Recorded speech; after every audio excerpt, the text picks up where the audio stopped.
mais um momento especial para vivermos juntos a espiritualidade do dia, que é essa oportunidade que nós temos de criar um espaço em nós, criar dentro de nós disposição interior para a ação de Deus. É sempre bom a gente pensar que o nosso território humano, ele sempre precisa de cultivo para que a espiritualidade floresça. Nós somos um corpo, neste corpo o espírito está, e existem necessidades diferentes do corpo e do espírito. Nós ficamos muito atentos às necessidades do corpo. Muito. O tempo todo nós estamos prestando atenção na fome, na sede, no calor, no frio. Nós socorremos o corpo o tempo todo para que a gente possa sanar, curar nele aquilo que dói. Aliás, nós temos mecanismos maravilhosos. O corpo sabe dizer o que está errado com ele. Se a gente cria a disciplina da observância do corpo, a experiência de ficar bem no corpo que você tem, no corpo que você é. Eu nem gosto de dizer tem, que dá a impressão de que tem uma parte em nós que comanda tudo, Isso é apenas uma forma de dizer. Quando eu falo eu tenho um corpo, no fundo eu estou me compreendendo que eu sou um corpo. E este corpo, ele tem uma dimensão imaterial inegável. É tão fácil entender isso, às vezes nós ficamos complicando, Por que existe uma dimensão imaterial em nós inegável? É simples. Se você tem um tumor, um abscesso, se você tem um problema no sangue, se você tem um problema nos ossos, nas articulações, a gente submete o corpo a alguns exames, e nós estamos cada vez mais modernos para identificar isso. Nós temos as ressonâncias, as tomografias, o velho raio-x, que continua sendo válido para os dias de hoje. Você identifica no corpo aquilo que não está harmonioso, aquilo que está adoecido nele. O corpo é material, então eu sou essa experiência corpórea. Mas há em mim, há em você dimensões que são espirituais. E eu gosto de dizer que tudo que é espiritual abrange tudo aquilo que em nós não podemos radiografar, não podemos identificar nos exames, mas podemos sentir. Então, se hoje você quisesse uma prova de que você também é imaterial, é se eu lhe perguntasse se neste momento nós quiséssemos encontrar em você o amor que você ama. E eu sei que você é capaz de amar muita gente. Quantas pessoas nessa vida você já amou? Quantas pessoas nessa vida você ama hoje? Quantas pessoas você ainda vai amar? É capaz de, mediante essas investigações, encontrar o amor que a gente ama em nós? Não. Mesmo se fizer uma ressonância do cérebro, que é o lugar onde o amor é processado, porque, embora culturalmente a gente sempre fale do amor como um atributo do coração, isso é só simbólico. Isso é cultural. É no cérebro que nós amamos. Tanto é que quando nós rompemos um relacionamento que era muito especial para nós, quando nós perdemos alguém, quem sofre a perda é o cérebro. É no cérebro que nós sofremos saudade, é no cérebro, através do cérebro, por ele, através dele, com ele. Essas preposições que são naturalmente teológicas, por, com, em, entre. É no cérebro que nós sentimos os desconfortos. É ele que joga no corpo, claro. E o cérebro tem um comando tão fascinante sobre o corpo que ele é capaz até de, mediante o sofrimento que ele está, mediante a pressão, né, que emocionalmente ele está recebendo, é no cérebro que nós processamos as emoções, ele pode até adoecer o corpo. Quando se estende muito tempo o sofrimento, a dor, a perda, a psicanálise nos ensina que até o luto é processual. Quando a gente perde, naturalmente a gente começa um processo de organização do luto. E às vezes, dependendo de como estamos, nós ficamos durante muito tempo naquela fase que já deveria ter sido superada. É um momento que a gente precisa de ajuda. Quando você percebe que a sua dor emocional está se estendendo muito no tempo. Claro, tudo vai depender daquilo que a gente perdeu, de quem a gente perdeu. Há pessoas que são tão grandiosas que às vezes nós levamos uma vida inteira para a gente organizar o luto. Porque nós seremos sentidos à medida em que formos intensos. É a maneira mais bonita de passar pela vida do outro. É deixando um grande registro. É o Mia Couto que dizia, né? Morto amado nunca para de morrer. Porque toda vez que ele é recordado, acende-se dentro de nós uma realidade que é bonita e triste ao mesmo tempo. Tenha respeito pelas suas saudades, viu? Às vezes você tende a interpretá-la como algo negativo. Não, não é não. É sinal de que você amou. É sinal de que você se exerceu bem. Às vezes a gente é traído e a gente tem aquela tentação de pensar que não valeu a pena o amor que a gente viveu. Valeu. Valeu sim. Pode ser que no momento que você está magoado e ferido, você não perceba os benefícios do que você amou. Mas a gente nunca fica igual depois de termos amado verdadeiramente alguém. A gente só melhora. A gente fica pior depois, se a gente não souber organizar a desilusão. A gente pode ficar amargo. Há pessoas que depois de uma desilusão amorosa escolhem o amargor da vida. É assim. Nós não somos perfeitos. Nós temos este hábito estranho de escolher para nós aquilo que não é o melhor. Faz parte dos nossos processos que precisam ser curados. Tudo isso para dizer que há em nós uma realidade imaterial que transcende o corpo, que sai do corpo. Então você não precisa nem acreditar em Deus para reconhecer a dimensão espiritual da sua vida. Você é feito de imaterialidades. As imaterialidades lhe comportam, lhe abraçam. Você leva por onde você vai. E como eu dizia, as necessidades do corpo nós somos muito atentos a elas. A gente não aguenta ficar muito tempo com fome. Quem tem o hábito da atividade física, se fica 2, 3 dias sem se exercitar, já se sente mal, o corpo pede, o corpo está dizendo. Se a gente dorme mal, é impressionante como o nosso corpo sofre. Mas e as necessidades do espírito? Como é que nós lidamos com elas? Como é que nós escutamos os recados que essas necessidades nos enviam?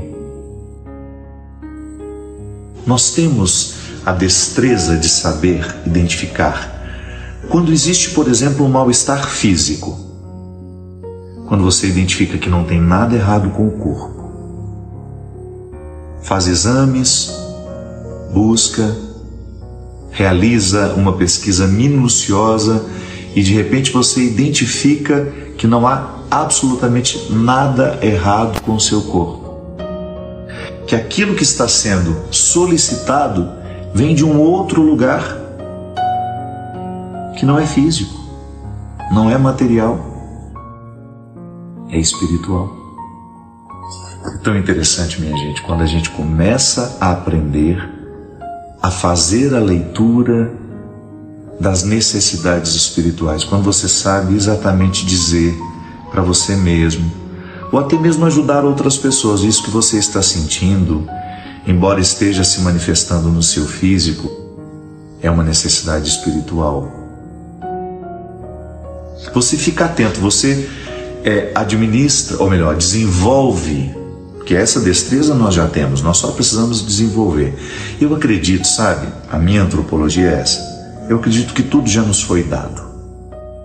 Depois o que a gente faz é desenvolver aquilo que já existe em nós, aquilo que já nos foi dado. Então eu preciso desenvolver a habilidade de saber aquilo que em mim é espiritual. Quando é que o meu espírito está pedindo alimento? Porque às vezes ele pode se manifestar através de tristeza, angústia, isso que nós chamamos de depressão, né? Que comumente chamamos de depressão, e deveríamos até corrigir um pouco a nossa linguagem, porque tristeza não é depressão. Depressão é uma doença. Depressão é um mal-estar que precisa ser cuidado com medicação. Estou falando de tristezas comuns, essas que nos ocorrem todos os dias, essas situações que nós precisamos administrar, que são inevitáveis, que fazem parte da minha vida, que fazem parte da sua vida, que são necessidades espirituais, porque é imaterial. Também é muito comum dos nossos tempos que toda vez que a gente fala de espiritualidade, e vocês já me ouviram falar muitas vezes sobre isso, que imediatamente a gente pense na religião, nos caminhos que a religião nos oferece. Sim, a religião é por excelência um lugar de espiritualidade, mas também não é garantia de que será. O fato é que a vida pode ser uma experiência espiritual.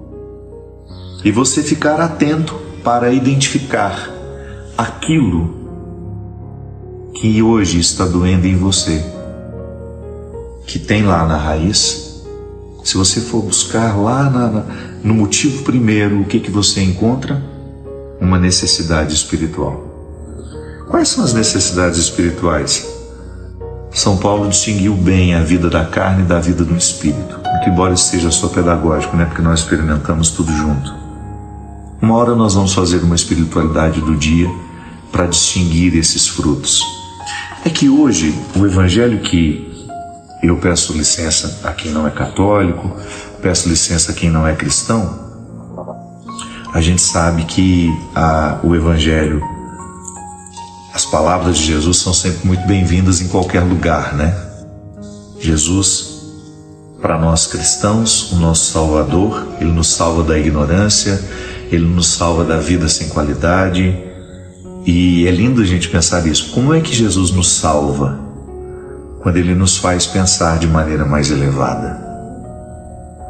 Aliás, você pode salvar pessoas, fazendo-as pensar de maneira mais elevada. Às vezes você encontra uma pessoa mergulhada no ódio, no rancor, e você observa aquilo e percebe que o ódio e o rancor está retirando o vício daquela pessoa, e você vai e conversa com ela. Mas por que você está fazendo isso com você? Guardar ódio, guardar rancor, lhe adoece. Será que você não percebe que isso lhe faz mal? E aquela pessoa, de repente, a partir da sua fala, provoca dentro dela uma revolução, uma forma nova de pensar. E aquilo que você disse teve um caráter redentor. Salvou, sim. Quantas vezes nós podemos salvar uma pessoa movendo-a na direção de um pensamento mais nobre e mais elevado, mais inteligente, por que não dizer? Guardar mágoas e rancores não é uma postura inteligente. Só faz mal. É uma postura que só prejudica.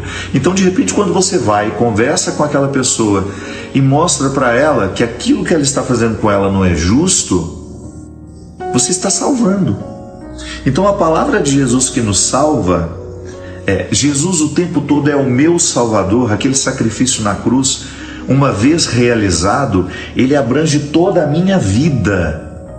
Eu tenho muito medo de nós limitarmos a ação de Jesus, a ação redentora, salvífica de Jesus, a um pós-vida que conhecemos. Não, pelo amor de Deus, não se limite, não limite o sacrifício de Jesus à vida de Jesus. Ou você que não é cristão, que tem uma admiração pelo que Jesus viveu, pelo que Jesus falou. Nós cristãos, estou confessando aqui, nós muitas vezes temos uma visão muito limitada do sacrifício de Jesus. Jesus vai me livrar do inferno, Jesus vai me levar para o céu. Tá bom, essa linguagem serviu para um tempo, mas pode não servir para nós hoje. Por quê? Porque não faz sentido você pensar que Jesus vai lhe salvar do inferno que está depois dessa vida, ou vai lhe oferecer um céu depois dessa vida. Não! Ser cristão é você ser salvo todos os dias da ignorância, das ciladas do ódio, da mentira, da infidelidade. Sim, porque todas essas realidades, quando são assumidas por nós, elas nos matam aos poucos.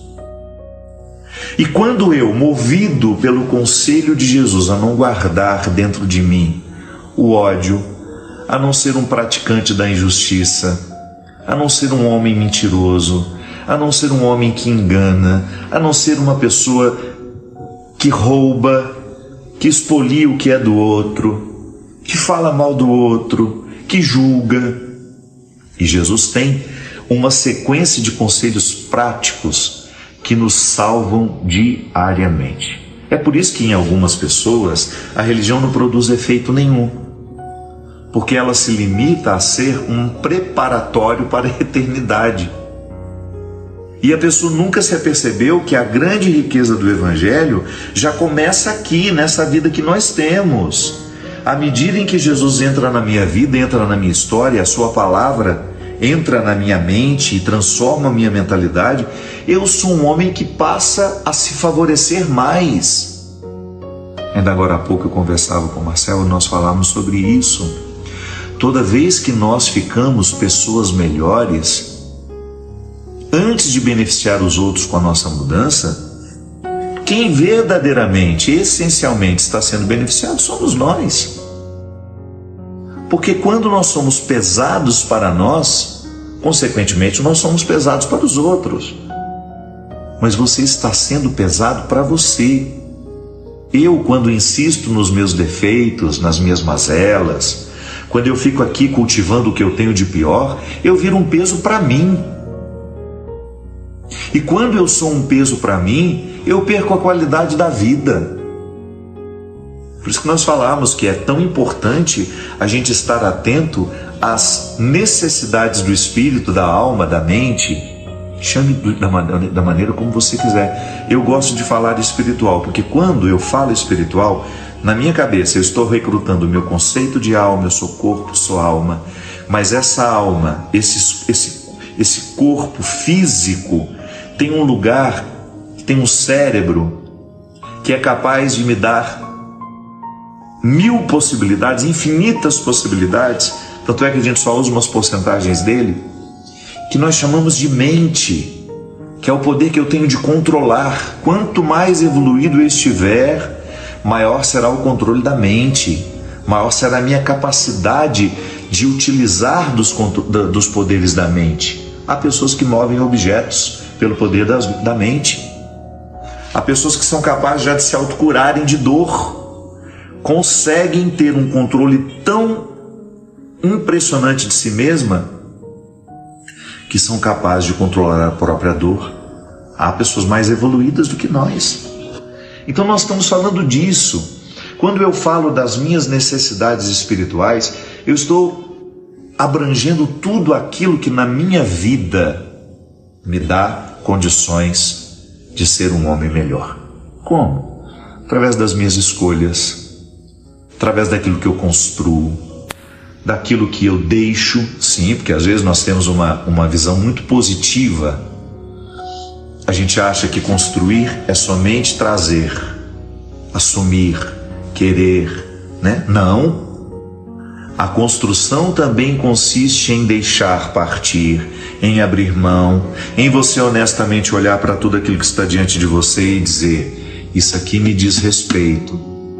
Isso aqui, por mais maravilhoso que seja, não é para mim, porque vai me encarcerar, vai me exigir demais, e esse exigir demais não será justo com aquilo que eu estou escolhendo viver.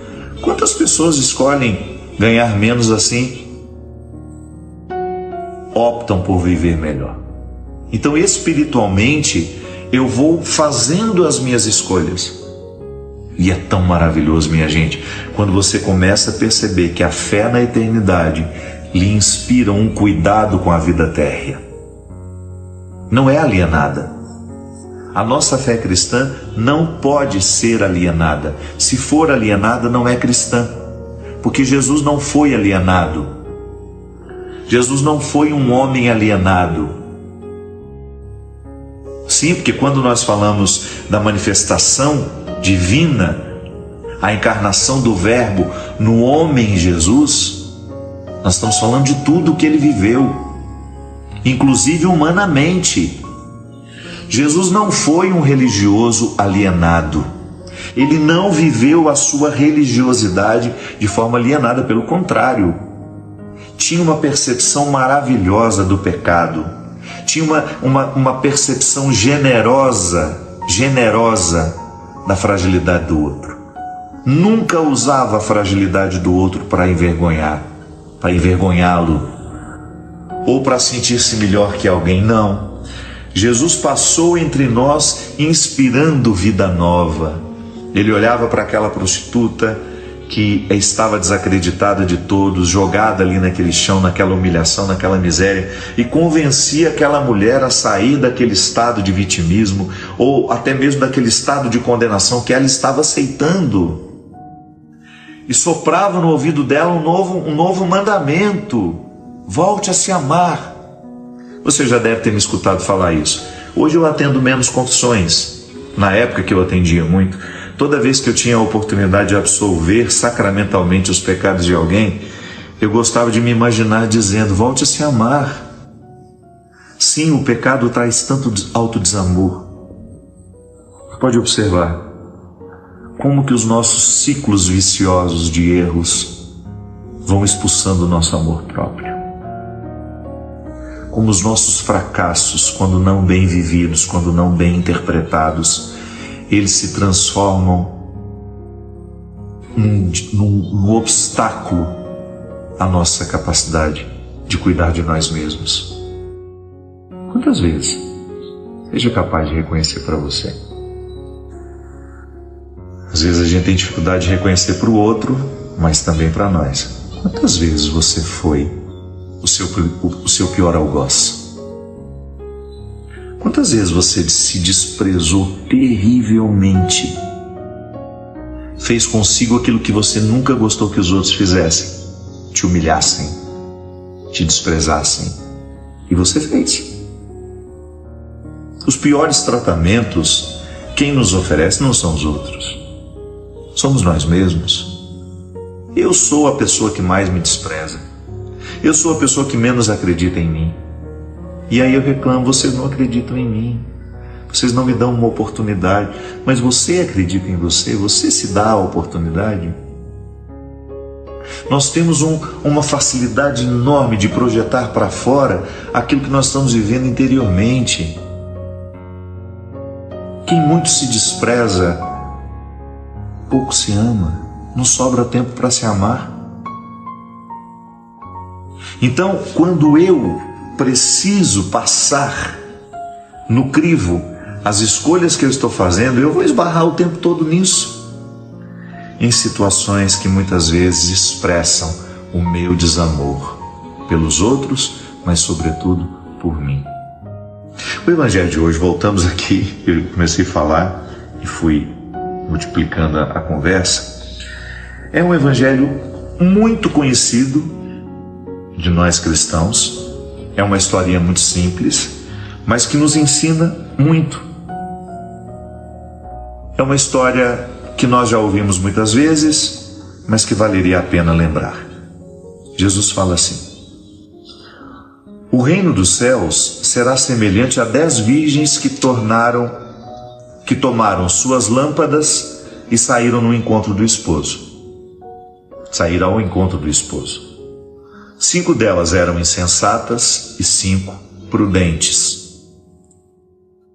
Ao tomarem suas lâmpadas, as insensatas não tinham levado azeite, só levaram as lâmpadas, as bonitas. Quanto às prudentes, elas tinham levado, junto com as lâmpadas, o azeite em frascos. Claro, terminou, depois faz a reposição e você tem a lâmpada cheia e um reservatório para você poder continuar a sua viagem. Não existia energia elétrica, cada um precisava ter a sua lâmpada, sua lamparina, né, como nós tínhamos lá no interior em Minas. Como tardasse o esposo atrasou,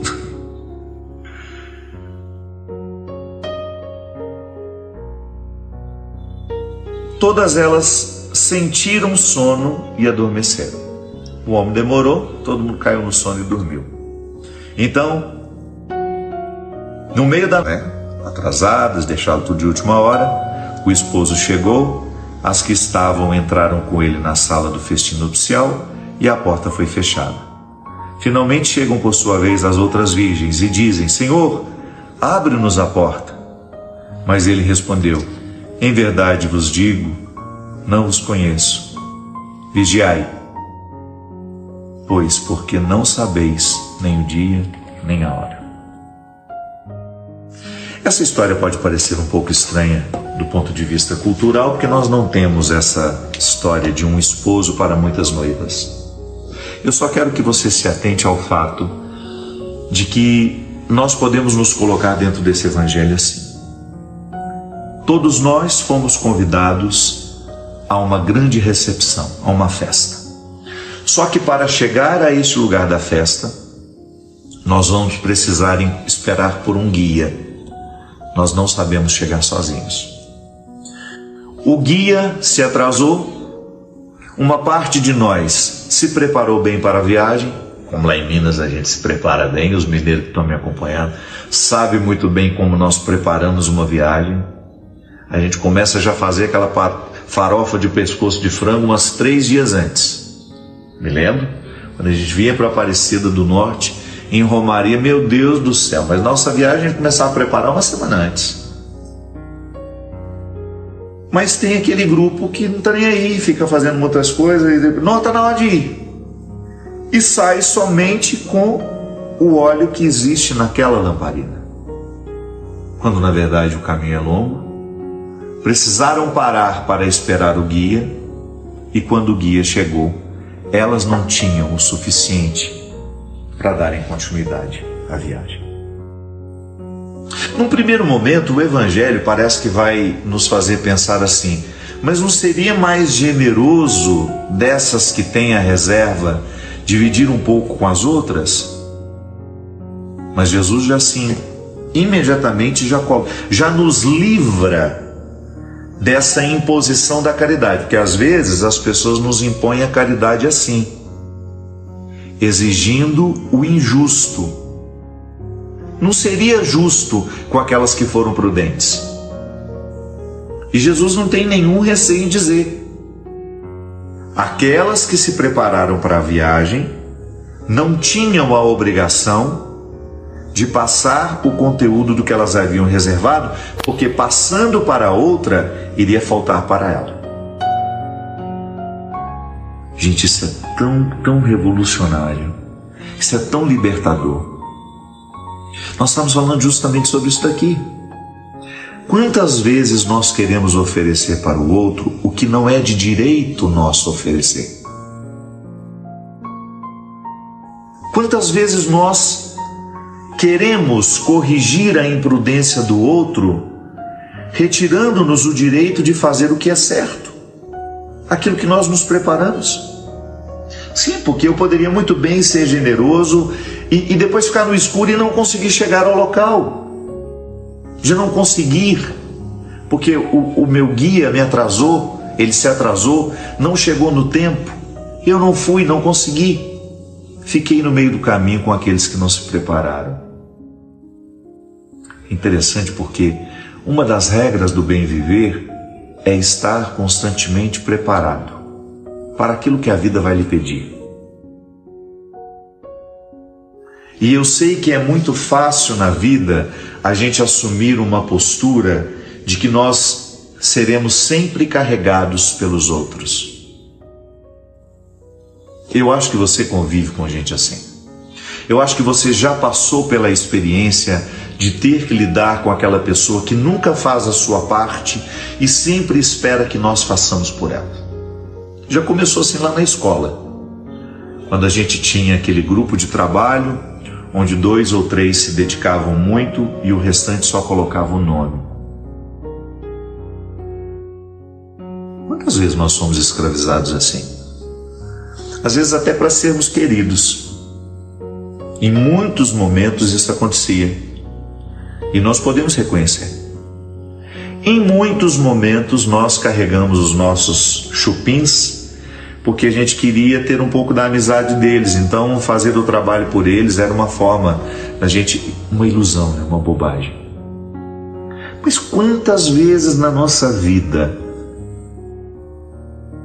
nós precisamos conviver com quem não queria ter o trabalho do preparo de alguma forma?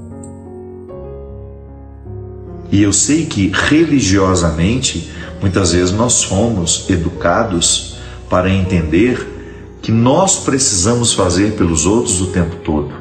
Sim, eu acho que a vida é sempre uma experiência de doação, mas chega um momento em que você descobre que você não pode doar aquilo que não lhe permitirá chegar ao melhor de si.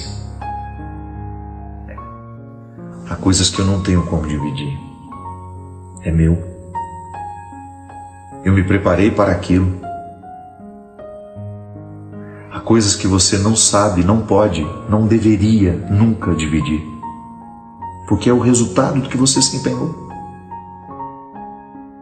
Eu sei que às vezes a cultura do preparo, ela é para poucos.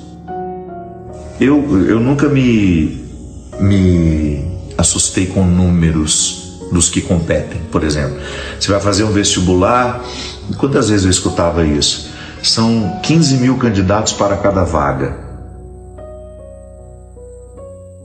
Não é verdade. 90% das pessoas não estão se preparando.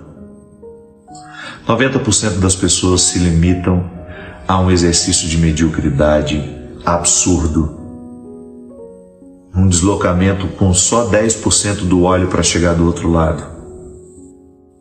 Só que na hora de fazer a prova, não adianta você querer dar o seu preparo para quem não se preparou. É disso que nós estamos falando. É disso que Jesus falou naquela hora.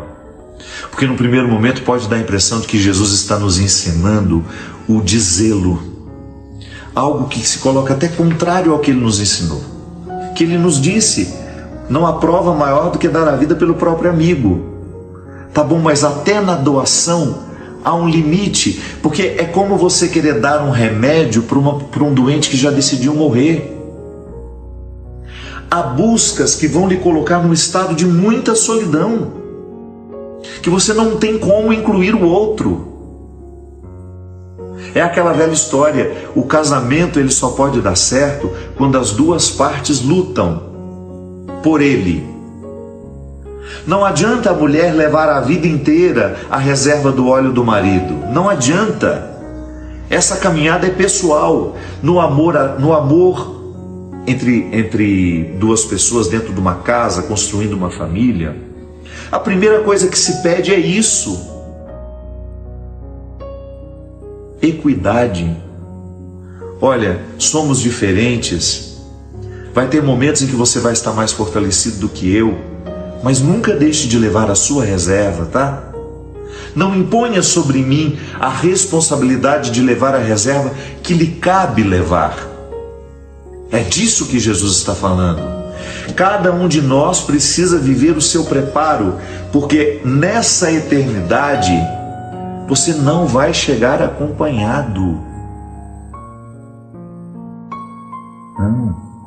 É um funil que vai se estreitando, se estreitando, se estreitando, e ao final dele só passará você. Eu sei que às vezes nós temos uma mania terrível de gritar pela ajuda antes de termos nos ajudado. Quantas vezes as pessoas, sobretudo no meu caso, né, como padre, líder religioso que sou, por causa dessa construção cultural que nós muitas vezes somos também responsáveis por isso, que nós padres temos resposta para tudo, que nós temos solução para todos os problemas. Não temos, eu não estou dando conta nem dos meus problemas. Quantas vezes eu quase naufraguei diante dos meus problemas? Eu não tenho essa postura pronta, nunca tive, não quero ter. Eu sou alguém que vive, eu sou humano, eu acredito em Deus, mas às vezes a minha fé em Deus não me segura, não é suficiente, às vezes os meus recursos humanos são escassos. Por quê? Porque eu estou me projetando mal, não estou levando óleo, não estou levando a reserva, estou me dando mais do que eu posso me dar, estou me oferecendo muito além das minhas medidas. Sim, porque Deus não pode retirar-nos das responsabilidades de nossas escolhas. Se eu escolho sair de casa com um óleo somente para a medida exata e não calculo que de repente possa vir um imprevisto, como houve, o esposo se atrasou. No nosso exemplo, nós estamos falando do guia que nos levaria ao lugar. Ele se atrasou, nós precisamos esperar por ele, não podíamos ficar com as velas apagadas, senão ele não sabia onde nós estaríamos, perdidos naquela escuridão. O que sinalizaria de que nós estávamos ali esperando por ele eram as velas acesas, eram as lamparinas acesas. E até quando nós não estamos andando, o óleo se consome. Não é porque nós estamos parados que vai gastar menos óleo, não. Eu precisei manter a minha lâmpada acesa para que na escuridão o guia me encontrasse, o esposo me encontrasse. Ele se atrasou, paramos o percurso e ficamos ali esperando. E quando ele chegou, o nosso óleo não era suficiente para continuar. Quantas vezes isso nos ocorre? Nas nossas relações familiares, então, meu Deus do céu, como isso acontece? E aí é seu irmão que olha para você como se você tivesse culpa, como se você tivesse que assumir a responsabilidade de ele não ter sido prudente e ter feito a sua busca no dia a dia. Quantas vezes dentro dos nossos seios familiares as pessoas nos oprimem por causa disso? Primeiro porque nos olham como responsáveis por tudo aquilo que deu errado na vida delas. Ou, se não é nos olhando como responsáveis, ou como alguém que terá que necessariamente viver as consequências dos erros que eles cometeram. Não estou dizendo que a gente não tenha que ser solidário, não estou dizendo que o sofrimento do outro não venha nos impactar, só que chega um momento que nós precisamos pegar essa sabedoria evangélica da diferenciação, que é um fato que nós aprendemos quando a gente começou a amadurecer. De acordo com a psicanálise, um dos momentos que a gente menos diferencia o outro é a fase oral, que Freud dizia que é a tentativa que uma criança tem de incorporar o mundo pela boca. Tudo a criança morde. E ela grita. Ela é um poço de egoísmo. A criança, a gente tem essa leitura bonita, né, evangélica, a criança é pureza. Não, a criança é um poço de egoísmo. Depois ela até amadurece para sair do egoísmo, mas ela não sabe nem esperar a mãe dela chegar. Ela grita, ela urra, ela não quer saber se a mãe está com fome, se a mãe precisou ir ao banheiro. Quando ela tem a sua necessidade vital, ela entra em desespero, porque ela é egoísta. Não egoísta da maneira como nós podemos ser. Não, ela não tem nem responsabilidade sobre esse egoísmo dela. Faz parte do processo normativo, isso é normal. É normal a criança ser egoísta, mas o adulto não. Então, às vezes, nas nossas relações familiares, nas nossas relações mais próximas, as pessoas nos interpretam de forma imatura, sim, como se nós fôssemos uma extensão delas, como se não pudessem mais fazer a capacidade da diferenciação. Eu sou eu, você é você. Nós fizemos escolhas diferentes, embora a gente tenha tido oportunidades muito parecidas. Ou não. Pode ser que eu tenha tido muito menos oportunidade que meu irmão e tenha escolhido melhor que ele. Pode ser que ele tenha tido um monte de boas oportunidades e escolheu a pior parte. Escolheu morar na pior versão de si mesmo. E eu levo essa responsabilidade? Eu preciso assumir as consequências dos erros dos outros? Mas, lamentavelmente, em muitos momentos do discurso religioso, isso nos foi imposto como uma obrigação. Você tem a obrigação de levar os outros nas costas. Não é assim. O Evangelho nos propõe uma relação madura com tudo isso. Tá bom, vamos analisar. Você está nesse sofrimento por quê? Porque talvez na hora de evitá-lo, você preferiu não evitá-lo. Tá bom, mas eu continuo aqui. Só que com uma diferença. O sofrimento é seu. Eu não tenho como assumi-lo. Porque senão, eu vou começar a lhe dar aquilo que eu não tenho mais. Ou eu vou começar a retirar das minhas reservas e vou prejudicar aquilo que eu não posso, em hipótese alguma, prejudicar e deixar de cuidar, que é a minha dignidade. Quando a gente dá o nosso óleo e a gente se priva de chegar, nós fazemos a matemática mais simplória. Talvez o caminho mais fácil, o senso comum, que algumas pessoas podem até chamar de egoísmo. Não. Na perspectiva de Jesus, isso é prudência. Um exemplo simples. Nós temos uma pessoa que nós amamos muito e ela quer nos levar por uns caminhos que a gente sabe que não são bons. Ah, vamos comigo, seja meu companheiro, eu não quero ir lá sozinho. Não, se você me ama e está me propondo ir a um lugar que não lhe fará bem também, que amor é esse? Que amor é esse? Então eu acho que é o contrário. Sou eu que lhe devo lhe convencer de não ir. Por amor a nós. Por amor à nossa realidade. Por amor à nossa situação. Se vai fazer mal para você, por que eu tenho que ir? Não seria mais fácil eu lhe convencer a não ir? E assim nós não nos fazemos mal? Prudência é o que Jesus recomendou, uma prudência que nos coloca na construção de reservas. Eu preciso ter reservas para o amor, eu preciso ter reservas para a paciência, que se esgota fácil, eu preciso ter reserva de justiça. Toda e qualquer oportunidade que eu puder ser justo, eu quero ser, porque eu sei que eu estou aplicando a justiça neste momento e estou construindo uma reserva dentro de mim, para que no momento em que eu ficar tentado a ser injusto, a reserva fale mais alto. A minha solidariedade, por exemplo, ela é escassa. Eu tenho muito mais facilidade de olhar para mim e para as minhas necessidades. Você é a mesma coisa. Então, toda e qualquer oportunidade que a gente tem de ser solidário, de maneira que a solidariedade não lhe faça ferir a prudência de dar o que você não pode dar, de oferecer o que você não pode oferecer, de colocar em risco aquilo que você não pode colocar em risco, então eu vou ser solidário. É porque o que Jesus está propondo nesse evangelho de hoje é muito desafiador. Ele está dizendo: não perca a sua salvação. Não perca a sua salvação tentando salvar alguém. Acontece demais.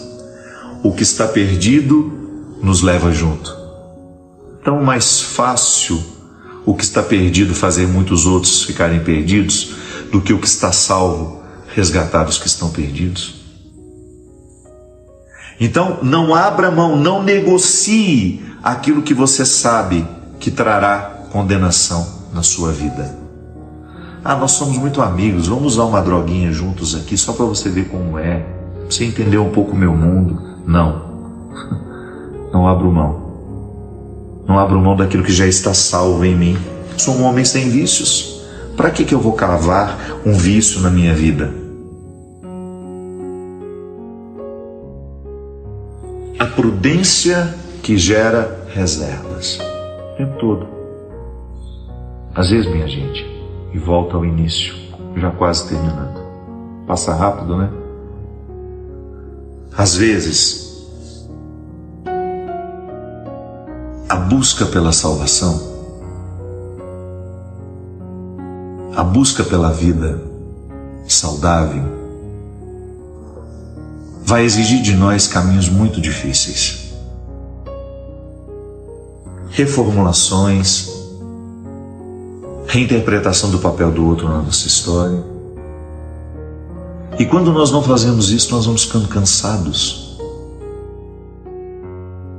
E nós não sabemos por quê. Quantas vezes você identificou isso? Não conseguia identificar o que doía, mas você sabia que doía e muito. E que aquela dor estava provocando em você uma inimizade interior, que não é com o outro. Não, você estava se sentindo seu inimigo. Você estava se sentindo como que criando com você mesmo uma péssima relação. Às vezes, gente, dependendo do grau que isso fica dentro de nós, a ponto de nós queremos tirar a vida. Eu espero que não sejam muitos, mas eu tenho coragem de perguntar aqui para essas 22 mil pessoas que no Instagram nos acompanham, no YouTube, eu não sei. Em algum momento da sua vida você já pensou em desistir? Você pensou que a morte seria a melhor solução? Eu já. Por que a gente pensa isso? Porque nós esgotamos as nossas reservas. Que até na compreensão do suicídio a psicologia nos ensina.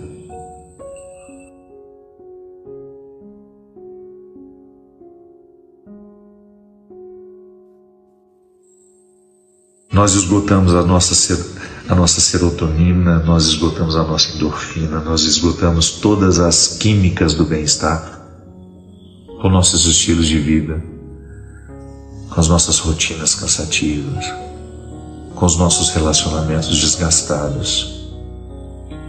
A gente não percebe que o nosso óleo está se esgotando e a gente não tem a sabedoria de parar e de abastecer antes que chegue a escuridão. Pode ser que eu esteja falando com você que está neste momento esgotada, como eu tantas vezes estive. Quantas vezes eu fiquei esgotado emocionalmente? E eu precisava reconhecer que o que estava acontecendo comigo era um fruto natural provocado por escolhas infelizes. Não espere que escolhas infelizes lhe façam ficar feliz. Não espere que escolhas infelizes lhe façam ficar feliz. As escolhas infelizes não geram outra coisa em nós senão desilusão, desconforto, aquela sensação ruim de que você não está morando do jeito certo em si.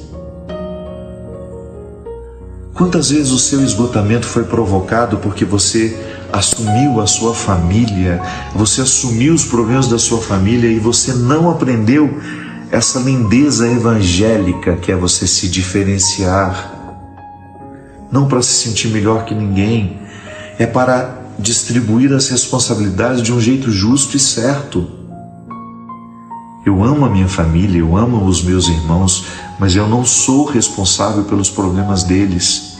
Eu posso ajudar, mas eu não posso carregar eternamente. Às vezes aquela pessoa está muito fragilizada e nós vamos lá com todos os recursos, mas ela precisa reagir. Porque às vezes a nossa ajuda provoca a acomodação. Quantas vezes, minha gente, dentro das nossas casas, nós estamos exaustos, porque nós não aguentamos mais carregar as pessoas nas costas. Nós queremos que elas parem de beber, nós queremos que elas parem de usar a droga, nós queremos que elas saiam daquela prostituição socializada que tanto destrói a vida delas, mas elas não querem. elas não fazem a mesma escolha. E nós vamos assumindo aqueles fracassos como nossos. E nós vamos dividindo o nosso óleo e daqui a pouco nós não temos mais para continuar a estrada. Quantas vezes você está esgotado, destruído emocionalmente? Quantas vezes? E você que oferece a tantos não tem a quem buscar. Em quem buscar? E aí você descobre que solidão terrível. Mas não reclame. Fique, como eu sou sozinho. Não. Faça a sua busca. E pare de dar aquilo que você não tem. Faça o enfrentamento com as pessoas. Muitas situações só serão resolvidas mediante a experiência do enfrentamento, que é aquela formalização do problema, que às vezes nós vivemos problemas sem formalizá-los. Nós não falamos sobre eles, nós não pontuamos, nós não colocamos a verdade na mesa, nós vamos só atropelando. E de vez em quando nós gritamos, mas gritar não é enfrentar. Gritos momentâneos, histerismo, crises de agressividade não são enfrentamentos. Enfrentamentos é quando você veste a sua melhor roupa, convida aquele que é o problema para jantar, pode ser na sua casa mesmo. Você, com muita tranquilidade, olha nos olhos. Pois é, vamos distribuir aqui o que é meu, o que é seu? Eu não sou obrigado a levar sobre mim as suas insatisfações. Eu não sou obrigado a aguentar a sua ira. Se você é uma pessoa infeliz, resolva-se. Eu não vou ser o lugar, o receptáculo da sua infelicidade. Porque eu estou aqui tentando ser feliz. E a sua infelicidade sendo jogada sobre mim o tempo todo é um obstáculo à minha felicidade. Eu tenho uma vida só. Eu quero viver bem a cada dia. Então eu quero lhe dizer que a partir de hoje eu não serei mais o receptáculo da sua ira, da sua infelicidade. Eu estou com você para o que precisar, desde que aquilo que você precise seja de fato um elemento essencial para a sua mudança. Eu não vou continuar fazendo a manutenção da sua infelicidade. Eu não vou continuar apagando os seus incêndios. Eu não vou continuar fazendo por você aquilo que você precisa fazer. Porque eu também tenho os meus incêndios pessoais a serem apagados. Eu não vou ficar pagando as suas dívidas enquanto você gasta irresponsavelmente.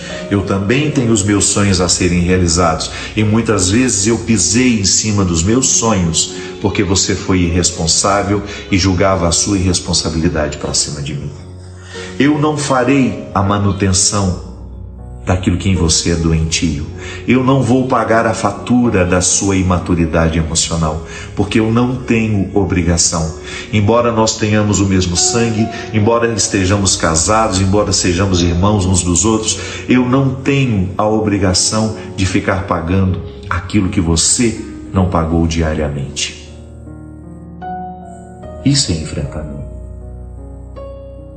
E com serenidade, sem gritar, mas com autoridade.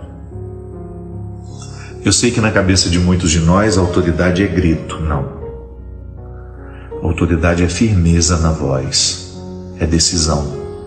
Quando o outro percebe que nós estamos decididos a não ficar dividindo mais o nosso óleo e ficando no meio do caminho como ele fica, ele tende a acordar. Que muitas vezes os mecanismos doentios são mantidos por nós. O outro só dança, mas quem está tocando a flauta somos nós. Cruel. Eu sei que é cruel. Você acha que é fácil para mim? Quantas vezes eu precisei admitir isso? que para muitas pessoas que dizem me amar, eu não passo de um caixa eletrônico. E com o tempo eu fui perdendo a culpa de dizer não tem obrigação. A vida é sua. Eu também não tive oportunidade, eu busquei por elas. Por que você não pode buscar? Você não é doente? E se você está inventando doença para se livrar, porque isso também é comum, algumas pessoas ficam inventando doenças para poderem ser eternamente cuidadas, eternamente socorridas durante o processo. Olha, eu estou a caminho e o meu azeite está terminando. Eu estou aqui, mas o meu azeite não dá para ir até ali na frente. Por favor, pelo amor de Deus, eu estou muito doente, me ajude. Não somos, não devemos, em hipótese alguma, fazer a manutenção da preguiça alheia. Não podemos, em hipótese alguma, assumir esse papel desconfortável de ficar pagando a fatura da imaturidade dos que de nós. Gilberto Gil tem uma música que eu amo, que chama-se Cada Coisa, ou Cada Tempo em Seu Lugar, ou Cada Coisa em Seu Lugar. Acho que é Cada Tempo em Seu Lugar. Que ele começa assim: preciso refrear um pouco o meu desejo de ajudar. Bondade pode ser um vício, não levar a nenhum lugar. Eu sei que às vezes nós fomos criados assim, para oferecer o que não temos. Deus não pede isso de nós. Sejamos solidários, sejamos amorosos, mas nunca percamos de vista que antes de oferecermos aos outros, nós precisamos oferecer a nós. E que não é justo, em hipótese alguma, dar o que não temos mais. Busque as suas reservas. Intensifique a sua vida espiritual para você continuar tendo a alegria de ser quem você é. E quando o outro realmente precisar da sua ajuda, você ter condições de ajudar, mas sem sentir que para ajudar você precisou entregar o que você tem de mais sagrado. Que Deus nos abençoe sempre mais neste propósito. Ele que é Pai, Filho e Espírito Santo. Obrigado pela sua companhia. Foi um prazer enorme mais uma vez estar com vocês.